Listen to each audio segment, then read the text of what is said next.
देवउठनी प्रबोधिनी एकादशी 2025। तारीख शुक्रवार 1 नवंबर 2025। एकादशी तिथि प्रारंभ 31 अक्टूबर रात्रि 10:42 बजे। एकादशी तिथि समाप्त 1 नवंबर रात्रि 9:12 बजे। इसलिए व्रत और पूजा 1 नवंबर शुक्रवार को की जाएगी। व्रत विधि। देव उठानी एकादशी व्रत विधि। प्रातः स्नान कर स्वच्छ वस्त्र पहने। घर या मंदिर में भगवान विष्णु और माता लक्ष्मी की स्थापना करें।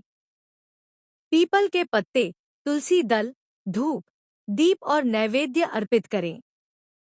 भगवान विष्णु के आगे यह संकल्प लें, मैं भगवान विष्णु के जागरण की एकादशी का व्रत करूंगा और नियमपूर्वक पालन करूंगा। पूरे दिन निर्जला व्रत, बिना जल या फलाहार व्रत रखें, शक्ति अनुसार। रात में जागरण करें और विष्णु नाम का कीर्तन करें। अगले दिन द्वादशी 2 नवंबर प्रातः दान पुण्य व भोजन कर व्रत समाप्त करें। देवउठनी एकादशी के नियम। इस दिन तुलसी विवाह की तैयारी भी की जाती है। लहसुन प्याज, मांस मदिरा का सेवन न करें। झूठ असत्य, क्रोध, अपशब्द से दूर रहें। तुलसी माता की पूजा जरूर करें।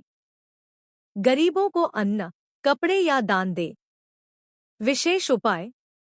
तुलसी विवाह कराने से घर में सुख समृद्धि बढ़ती है। भगवान विष्णु को पीले फूल और शुद्ध घी का दीपक अर्पित करें, धन की वृद्धि होती है। रात में विष्णु सहस्रनाम पाठ करें, रोग दोष मिटते हैं। इस दिन विवाह या शुभ कार्य करने का संकल्प लें, इसे शुभ मुहूर्त की शुरुआत माना जाता है। व्रत प्रारंभ विधि। प्रातः ब्रह्मा मुहूर्त में उठें। स्नान करके स्वच्छ पीले या सफेद वस्त्र पहनें। घर के पूजा स्थल को साफ करके गंगाजल से शुद्ध करें। व्रत का संकल्प लें। भगवान विष्णु के सामने दीप जलाकर यह बोले, नमो भगवते वासुदेवाय। आज मैं कार्तिक शुक्ल एकादशी का व्रत भगवान विष्णु को प्रसन्न करने हेतु कर रहा हूँ। हे प्रभु, मुझ पर कृपा करें और मेरे सभी पापों का नाश करें। भगवान विष्णु की पूजा करें। भगवान विष्णु की प्रतिमा या चित्र पर पुष्प, धूप, दीप, चंदन और नैवेद्य चढ़ाएं। तुलसी दल अर्पित करें, क्योंकि यह भगवान विष्णु को अत्यंत प्रिय है। नमो नारायणाय या विष्णवे नमः मंत्र का जाप करें। पूरे दिन का नियम। दिन भर उपवास, निर्जला या फलाहार रखें। भगवान का नामस्मरण, भजन कीर्तन करें। किसी भी जीव को हानि न पहुंचाएं। क्रोध, झूठ, वाद विवाद से दूर रहें। शाम के समय दीपक जलाकर भगवान विष्णु की आरती करें। रात्रि जागरण। रात को विष्णु सहस्रनाम या गीता पाठ करें। जागरण में भगवान की कथा, भजन या नामस्मरण करें। माना जाता है कि इस रात भगवान विष्णु योगनिद्रा से जागते हैं। द्वादशी 2 नवंबर 2025 व्रत समाप्ति। प्रातः स्नान कर दान पुण्य करें, ब्राह्मणों को अन्न, वस्त्र, दक्षिणा दें। भगवान को प्रसाद चढ़ाकर व्रत का पारण करें, फल या खिचड़ी खाकर। देवउठनी विशेष पूजा। इसी दिन भगवान विष्णु के संग तुलसी विवाह भी किया जाता है। तुलसी माता को चुनरी, कंगन, सिंदूर और शक्कर का भोग लगाएं। तुलसी विष्णु विवाह कराने से घर में शुभता और समृद्धि आती है। पौराणिक कथा।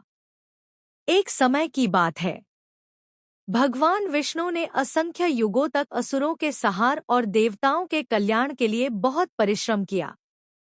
तब उन्होंने 4 महीने चातुर्मास तक योगनिद्रा में रहने का निश्चय किया।